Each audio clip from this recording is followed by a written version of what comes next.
එදා සොහොන් පිටියක මිනි පිටියක සිදුවුණු සිදුවීමක්. මේ සොහොන් පිටියට සිරුරු දෙකක් රැගෙන එනවා. අවමංගල්‍යයේ පෙරහැරවල් දෙකක්.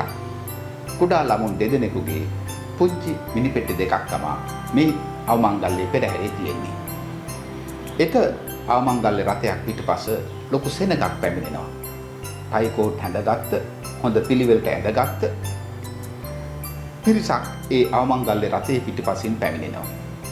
ඒ වගේම ඒ පුංචි දේහය මිනි පෙට්ටිය වසා තිබෙනවා විශාල මල් කලබවල් ප්‍රමාණයකින්. අනිත් අවමංගල්‍ය රථයේ පිටපස කවුරුත් ඇත්තේ නැහැ. වැළපෙමින් පැමිණෙන එක් කාන්තාවක් පමණයි ඒ රථයේ පිටපස්සෙන් එන්නේ. බැලු බැල්මට ඒ රථයක් බොහොම අබල දුබල රථයක්. මේ අවමංගල්‍ය උත්සව දෙකම එකවර පැවැත්වෙන්නේ.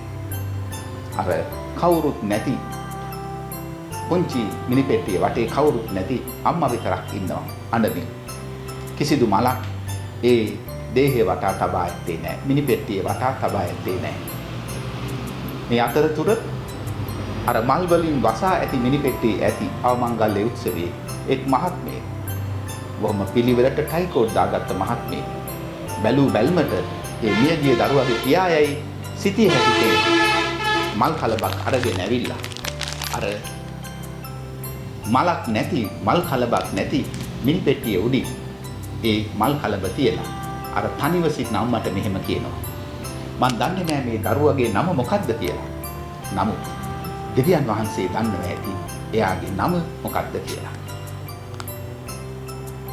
අපේ ජීවිතේ ඊටාම අමාරු අවස්ථාවකදී තව කෙනෙකුට සහනයක් වෙන්න පුළුවන් නම් ඒ කෙනාට දෙන මල් කලබක් හා සමානයි.